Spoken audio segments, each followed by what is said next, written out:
Ngiyacela bazalwane sifuleni incwadi yaMark chapter 4 sifundzeni bazalwane kusuka kuverse 35 sime ngaverse 41 sifunze live lenkosi ngicela sifundzeni bazalwane.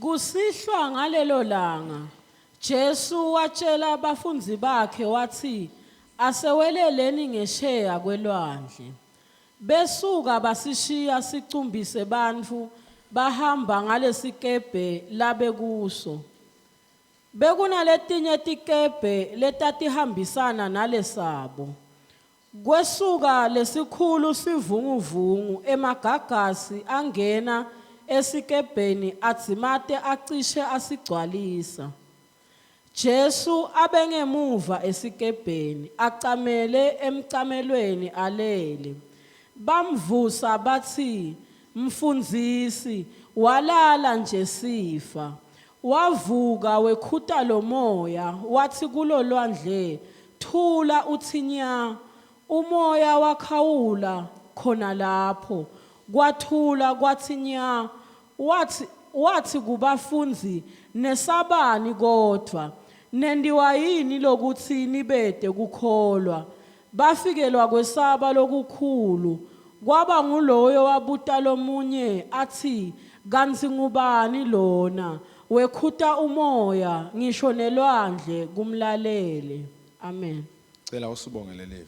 Umuhle Nkosi nalamhla ekseni babe sithi bayethe kuwe akekho lofanana nawe uNkulunkulu wethu lo wethembekile babe lamhla ekseni simangaliswa lithando lakho Nkosi lolu sichubako endleleni babe simangaliswa sihawu sakho lesingaka lakatside nakabhala Paula wena uNkulunkulu lonesihawu awusiphathisi ngokwemacala ethu babe siyabonga lamhla ekseni Nkosi sibonga nali livi lakho leselihlile kunayindzawo uNkulunkulu wethu lo wethembekile lisibane Nkosi endleleni yethu sikhanyisele ngale Nkosi siyathandazana lamhla ekseni ukuthi sesililalele kungathi besingalenda egameni lika Jesu Kristu amen. Amen.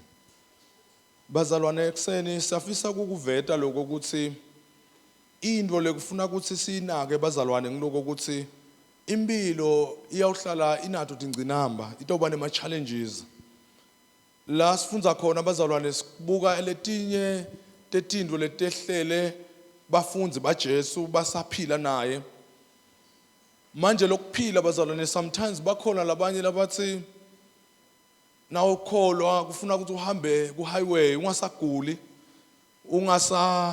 ungasasweli tonke nje tindvo tibe lula kanti cha bazalwane la lesifundo sanamhla siyasifundisa lokho ukuthi impilo iyawuhlala njalo njena inema challenges lokwenta umehluko kulokuthi ungena nabani kuleti nkinga lokuto kulama challenges lobhekene nawo ngibani lohamba naye ngiyamthanza David nakabhala abazalwane ku Psalm chapter 23 verse 4 athi David ngiyathi ukuthi noma ngihamba esigodini lesinelithundi lekufa angeke ngesabe lutho hayi ukuthi David akwesabeki yini kuhamba esigodini sethundi kuyesabeka kodwa ngilomuntu losuke uhamba naye ngilomuntu losuka kunika ikhampani lokwenda uthi vele unesibinzi because ukhona lohamba naye. Haleluya.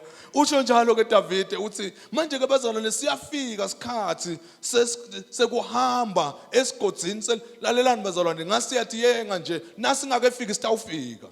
There's going to be a time empilweni yakho lalelani bazalwane akusiki ukuthi maybe siyafunisela kodwa kutaba nesikhathi lesitawufika empilweni yakho la utawuva khona ukuthi uyabona ke manje ngihamba esigodini selithundi lekufa kodwa into lenhle bazalwane kuleso sigodi sekufa kuyabita ukuthi kube nemuntu lohamba naye athi lo umhlabeleli mangihamba naye ngidawuncika ohlangothini. Haleluya. Kunemandla kuhamba na Jesu siyabonga lasimelane uyayibeka lendzaba ukuthi lo Jesu lahambe naye kusuka ka form 1. Haleluya. Akhona ina ama form 1s lapha. Kude bo form 1. Siyabonga lo Jesu lamthola ka form 1 wahamba naye high school wahamba naye university waphinza wabuyela naye university akashiyani. There is power in walking with this man. kunemandla. Haleluya. Labanye bacabanga ukuthi nasewukholwa ngeJesu bese uyathithibala njena awusaboni lutho endleleni, bacabanga ukuthi kukudonsela phansi. Kanti indzaba yokukholwa ngeJesu indzaba yokuvulela ubusiso empilweni. I know this man bazalwane. Ngiyamathi lo nkulunkulu lona avula tibusiso. Singene bathi laba singena lapho kuthiwa kungenwa khona. Siphume lapho kuthiwa kuphunywa khona because there is power in the name of Jesus. Yalathi bantu bami, siyamathi lo nkulunkulu. Siyamathi sikholwe sibancane. Bathi siyadlala, basibona siqhubeka. Nasempilweni nje basibona siqhubeka. Basibona sishaya record senyuka because when we walk with this man there is a difference lendeka kumpilweni. Haleluya. Ngiyamthanda nakabhala David, abhala lapha kuSalm bazalwane 37, abhala kuverse 25, athi bengimusha kodwa nyalo sengimdzala, angaze ngimbone lolungile ashiwa endiwa inhlekisa, futhi angaze ngibone ngisho abantu abakhe bahlupheka because nakuhamba naNkulunkulu kuyawenda umehluko endleleni. Manje sitokhuluma ngalendzaba bazalwane, lama benefits ekuhamba naJesu, lama benefits ekuthatha Jesu uhambe naye bese uyagijima na endleleni. Kwendani kuthatha Jesu empilweni? Kwenda njani kubita? Manje lendzaba ke bazalwane, number 1 iqala ngokuthi umuva kubita because onke malanga athi nakabhala Sambulo 3 verse 20, bheka ngimile ngasemnyango ngiyangconcotha, uma umuntu avula umnyango ngithi awungena mine bese ngidla naye bese ngihlala. It's a choice that you make. Uyakhetha lokho ukuthi nangi lo Jesu uyangconcotha bese uyamvulela. Haleluya. Manje kufuna uresponde. Kuthiwa ke lapha labafundi na ufunza lo verse 35 uthi Jesu waseweleleni ngesheya. Nangu lenkunaka kubazalwane bebane choice ukuthi bebangathi siyokwendani ngesheya, kodwa bathi nabamuva ababita bathi sibitwa inkosi yemakhosi. Nakathi Jesu waseweleni no question, bathi yes asewelele ngesheya. Bathi manje uyakunaka bazalwane lokuthi uyabita Jesu namhla, uyabafuna abantu Jesu. He is calling people, buyani sewelele ngesheya, buyani ngifuna ngene esikebheni senu, ngifuna ngena phela sisesikebheni sempilo lapha. Manje ngeke kulunge sihambe kule mpilo angekho Jesu. Haleluya. Manje nakule nkunaka kubazalwane, futhi lokuhle ngaJesu ul-gentleman, akababambi ngengani bantu buyani lapha, uyati presenter nje athi lalela buya sihambe, ngiyakuthanza ntombatana, funa ukukunika kuphila lokuphakathe, ngiyakuthanza emake, funa ukukunika emfowethu, ngiyakuthanza, funa akabithi Jesu bantu akababiteli lide, kodwa Jesu nakabita abantu sokubabitela kuphila lokuphakathe, eternal life. Ngiyayithanda ke lento leyo bazalwane, lalela nebazalwane, lokuphila lesikuphilayo kolokwakanhlaka. Labanye bayayithanda lempilo, ukhanze labanye vele uyabona siyathanza bazalwane, ukhanze labanye bathi polisha, bayathi meka kutawubola lento lena, kutawuphelela isikhathi, kodwa lalelani bazalwane, kunempilo lesiyithola kuJesu lengaphelelwa isikhathi, lesithathu nasihakulula lemitimba lena bazalwane bese singena emtimbeni lomusha, and that is the life lesithola nakufika kuJesu. Lalelani bazalwane, sine lokusihleti lapha nje singemathuna, tinkunjana nje nalethi Nkosi yami.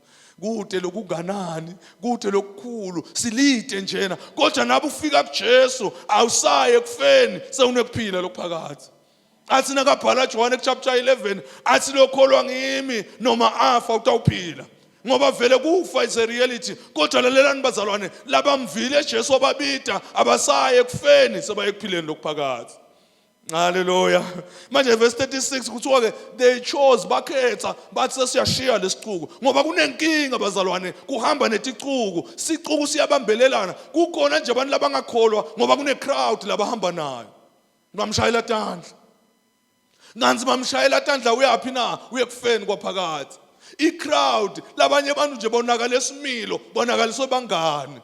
Bakhona nje abantu laba kuma drugs nyalo, bakhona abantu labasemikhubeni bathengisa umtimba, hayi ukuthi bebafuna bangani, isiqumbi sibahungile isiqumbi sabadonsela somo. Lalelani bazalwane, kuyadzinga ukuthi wehlukanise impilo yakho nesiqumbi, uyehlukanisa.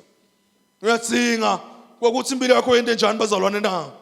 uyinikele uNkulunkulu. Nawu ngunaka bazalwane kuthi nalabafundi ke bazalwane nakafika Jesu abatshela saseweleleni ngesheya, they chose ukuthi bashiye lesiqumbi ngoba bazalwane impilo yekholwa ngilokhetha, ukhethe intindvo athi lo mnye umhlabeleli bekukuningi bekudekiwe kodwa ngase ngiyakhetha bekukuningi kudekiwe emehlwe iya asikhethela uNkulunkulu kwakukuningi kukuningi kuthekiwe emehlweni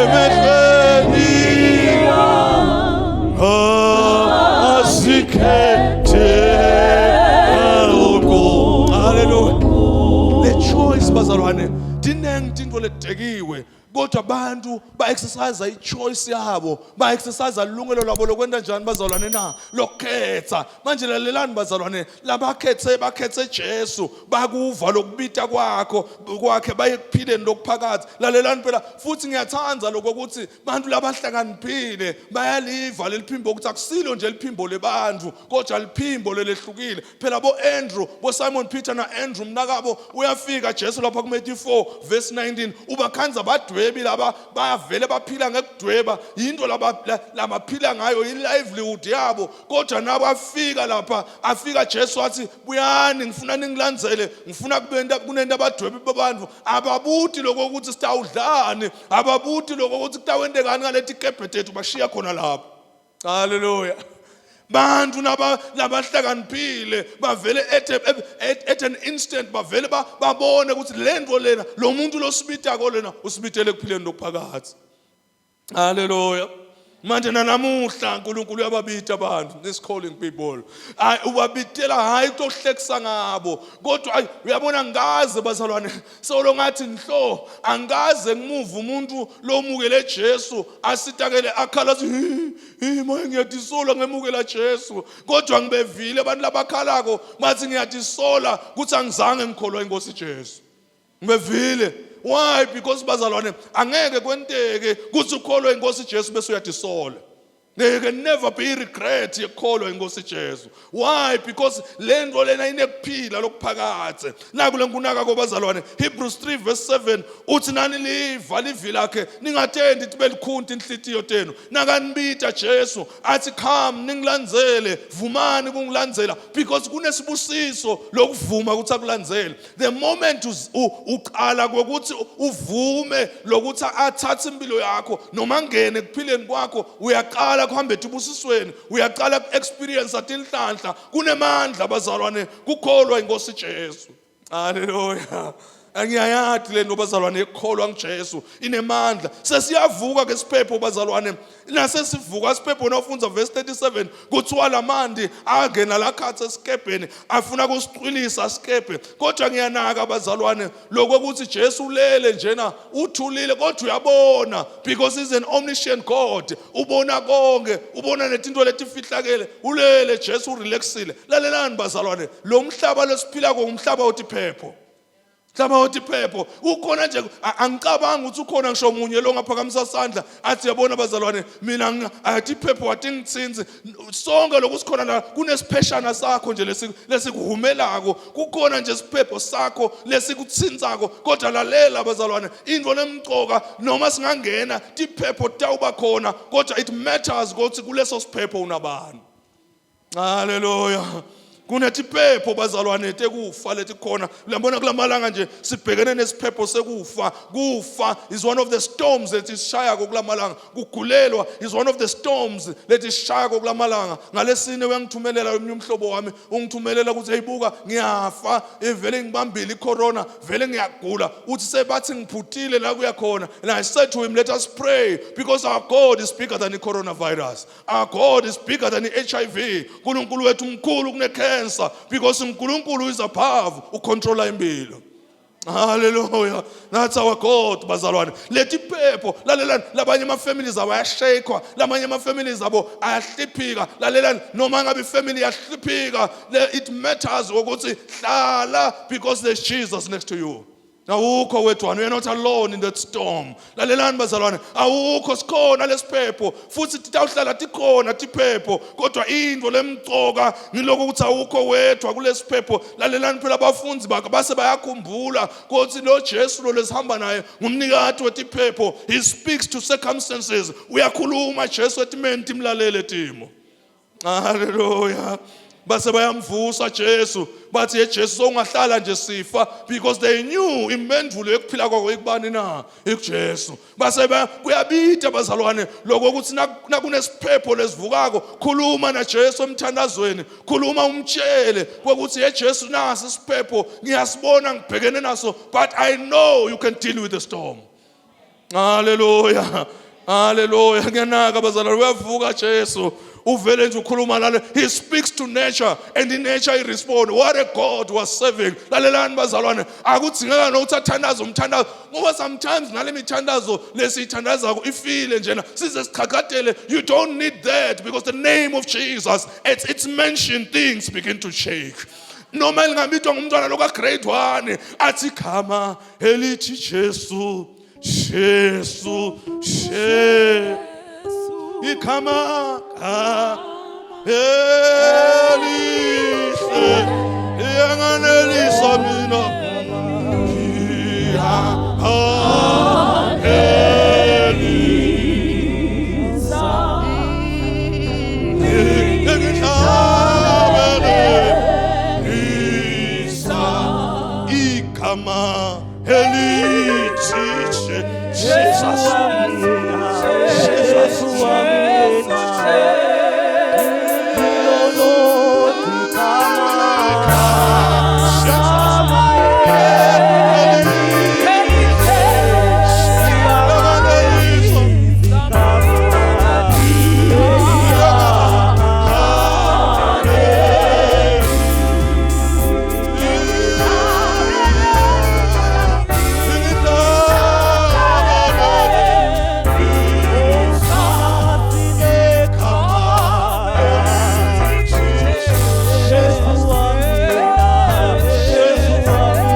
ikama elise Jesus.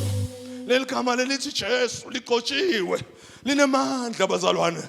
Now uhamba na Jesu, it makes a difference in your life. Hallelujah. Ngiyanaka bazalwane lo Jesu nakafika ukukhuluma he speaks because in nature yamlalela. Ngoba yini bazana ufunza Colossians 1:15 kuthi watonke into idalwe nguye dadalelwa kuye. That is why bazalwane yena uyakhuluma nendalo ilalele tinto tiyamlalela timo tiyamthobela because his name is above all names.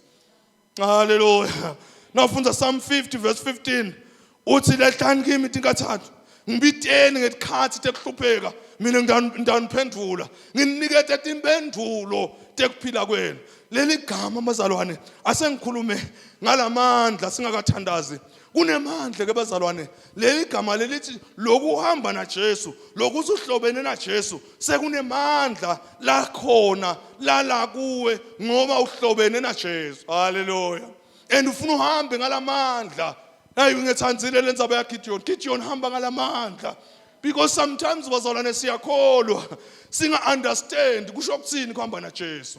Lamandla lala kuwe lo wathole ngekuthi sewukholwa inkosi Jesu. There is a transfer of power. Now usinziswa, now uthola Jesu, uthola lamandla lavusa Jesu kulabafile bese lamandla hlala kuwe azathi lo munye umhlabeni uhlala kimi ihlala kuye uye nowe sumsebenzile osinikela aphathe uye uyamnqobela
Jesu. Uyawenda umsebenzi Jesu, because the name Jesus linemandla lamangalisako. Likhotshe lalelani bazalwane, kunemandla lamangalisako lala gameni lelisi Jesu. Na abafundi bayamangala, bathi bafundi kanti ungibani bebasolo bahamba naye. Kuyenteka bazalwane uye evangelical, kodwa ungana encounter na Jesu, ungana experience na Jesu, ungawathi lamandla seCalvary. You need to have that experience. Uyayidinga lento ukuthi ngifuna kumathi Jesu uthonjalo Paula uthi I want to know Christ. Angigcini nje kwathi Jesu, kodwa ngifuna kwathi nemandla lavusa Jesu kulafile. The resurrection power inguzanguza yento 200 men bathi ngeke sibhekane nalamandla langa litshela suka ethuneni la Jesu, because there's a power in his resurrection. Kunemandla kule resurrection, kunemandla elivuko lavusa labafile bayavuka egameni lika Jesu, labakhulako bayavuka egameni lika Jesu, labane depression bayavuka egameni lika Jesu. The name Jesus has power to heal. You shall to believe in this power that is in the name of Jesus. Kunemandla nakuthandaza manje bazalwane. Hayi kuyathanda athi manje nakabhala bazalwane. Philippians 2 verse 10. Abhale lapha Paula athi leligama lelithi Jesu selingethuli kwa wonke amagama. Ngaleso sizathu athi nakabhala egameni lika Jesu emadolo onke ayakhothama lasezulwini nasemhlabeni lethi limiti onke tivume tithi bayethe eJesu inkosi. That is the power that is in the name of Jesus. Lesiyathandaza uyawathi lamandla futhi afuna ukuthandaza mntakababa. Ukhona lo sangiwathi lamandla angizange mina ngisinziswa, angathi ngeke vele ngeke wa experience lamandla. You've got to receive the call. Funa uvume kuthi eJesu funa kuhamba nawo bese uyaqala ngeke wa experience lamandla. Utawulingisa Gideon lethi mangaliso tabo babemkhulu. Begin to walk with him, receive his call bese uyambona sebenze empilweni yakho. Sesiyathandaza, funa ukuthandaza nebantu labathi eJesu funa ukuva ungibida, funa ukulandzela. Number 2, funa ukuthandaza nemuntu lothi eJesu ngifuna ukubona wena imangaliso empilweni yami. Ngiyakholwa but I want to experience the resurrection power. Funa kubona amandla lavusa Jesu kulabafile. Yini lengavimba lenguzanguza yemandla kuthi timanga itivete empilweni yakho, because there is power in the name of Jesus. Ngiyamthanda Corinthians 2 verse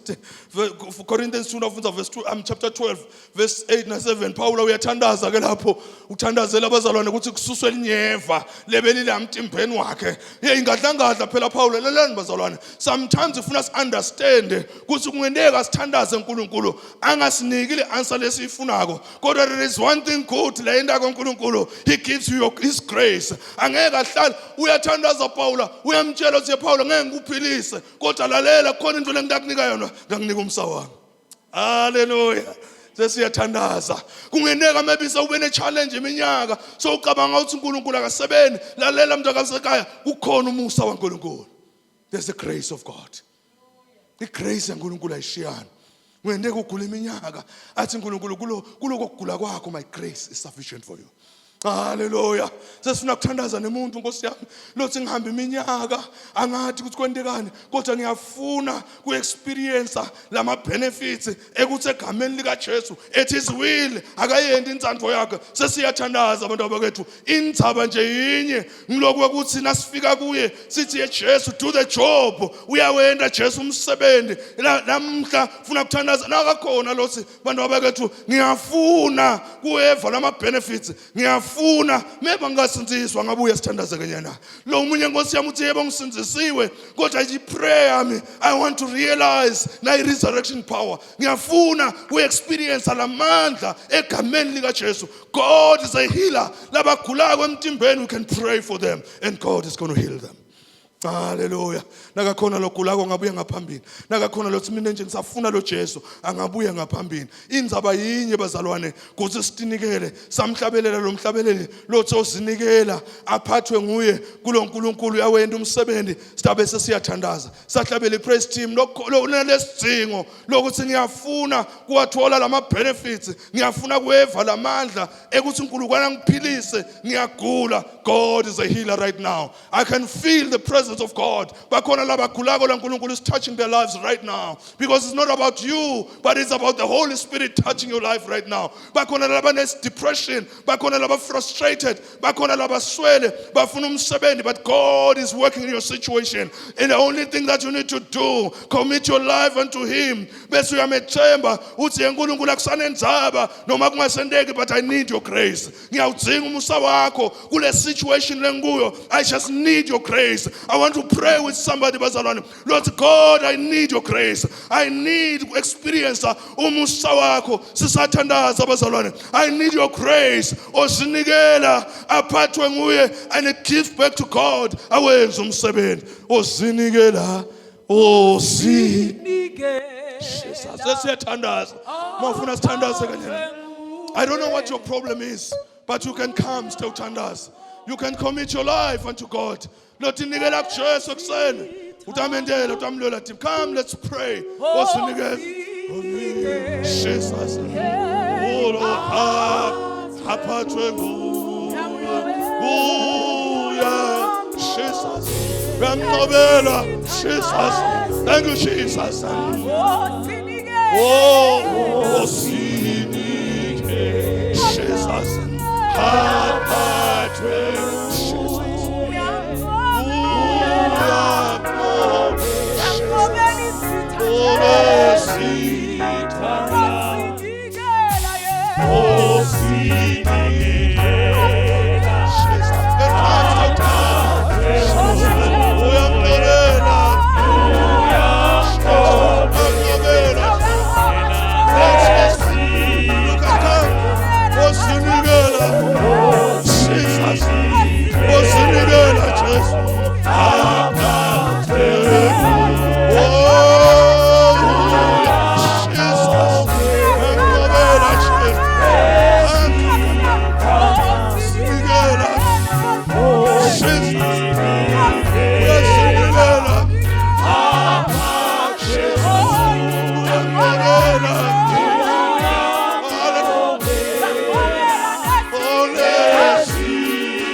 Bazalwane kusukuma Jesu ngalenye ilanga uthi nine nonke lenikhathele nalenisindwako wotani kimi ngidawuthumuta.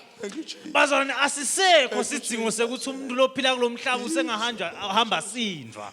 Nangu Jesu namhla ukhuluma indzaba yokuthi leti vunguvungu lesikito, leti vunguvungu lesibhekana nato, yena unemandla ukuthi asiphe manje kubeka, unemandla ukuthi asende sikhone mhlawumbe ubhekene nema-storms ulana uyagulelwa akukhulu wena mhlawumbe kusekhaya kunema-storms la khona ngifuna ukuthi usuke umuntu ngembili sithe uthandaza uthi ngite umelela nangu longekho lana kungaba sihlobo sakho kungaba ngibani uthi Nkosi the storm that we are facing lesivunguvungu lesi ngisiletha asiletheni kuJesu nguJesu lo tawusithwalela nine senivele nikhona la ngembili ngifuna singakathandazi nikwazi lokho ukuthi futhi nikukhole lokho ukuthi akhona lamandla kuJesu akhona lamandla kuJesu lamandla lawa ayasindisa lamandla lawa ayaphilisa ukhona inilosele lothi mina nje ngisukumela umuntu lobhekene netivunguvungu ngifuna ukuthi ngime lana on his behalf sesitawuthandaza ngiyacela ukuthi siphakamise talent ethu sine sonke lesimela ngembili sitowube sesiyathanda babe wethu loyingcwele uNkulunkulu wasezulwini siyakubonga athi lo mhlabeleli ngato tonke tisuku ngidama ngalokuthi liyasisebenzela liyaphila leli gama sesibita leli gama la Jesu namhla emini naba abantwana bakho Nkosi kunema storms that facing babe wethu loyingcwele labanye badzinga umsebenzi ngegama lika Jesu Kristu babe wethu labanye bayagula babe wethu loyingcwele they are in that storm sithi ngegama lika Jesu konke kuyaguqa konke kuyalalela konke kuyathoba ngeligama la Jesu lithi ke live lakho leli gama leli liniketiwe amandla emhlabeni nasezulwini nangaphansi kwemhlaba kwekuthi labatawukulibita lona batawusinza babe wethu loyingcwele siyabalekela kuwe namhla emini naba abantwana bakho Nkosi siyagijimela kuwe yeNkulunkulu wena uyincaba leqinile uNkulunkulu wethu loyingcwele babe wethu lonemandla wonke labanye Nkosi ya facing storms at family level uNkulunkulu siyathandaza ngegama lika Jesu uyakubita Jona ngalelinye ilanga usekhasa esiswini senhlanti wavela wena uNkulunkulu babe wethu loyingcwele njengoba bakubitile nebafunzi ekhathi nesivunguvungu wase uthulisa lwandle lwakulalela babe namhla emini sibalekela kuwe Nkosi tilahla inyanzana phambi kwakho yeNkulunkulu naba abantwana bakho Nkosi ngamunye nangamunye wabo babe wethu loyingcwele awu yeNkulunkulu sithandazela lesibinzi sithandazela lamandla ekuqhubeka sithandazela lokukwethemba babe wethu loyingcwele leli themba uNkulunkulu wethu loyingcwele akekho lo njengawe babe siyemukela umangaliso ngegama lika Jesu Kristu siyemukela Nkosi loso ukwendile egameni lika Jesu Kristu siyabonga babe live lakho Nkosi liyaphila uNkulunkulu wethu loyingcwele bayethe Nkosi mana njalo Nkosi namhla emini nenceke yakho Nkosi loso ukhulume ngayo siyakubabata babethu loyingcwele sisakekho lo njengawe uNkulunkulu egameni lika Jesu Kristu babe siyabonga.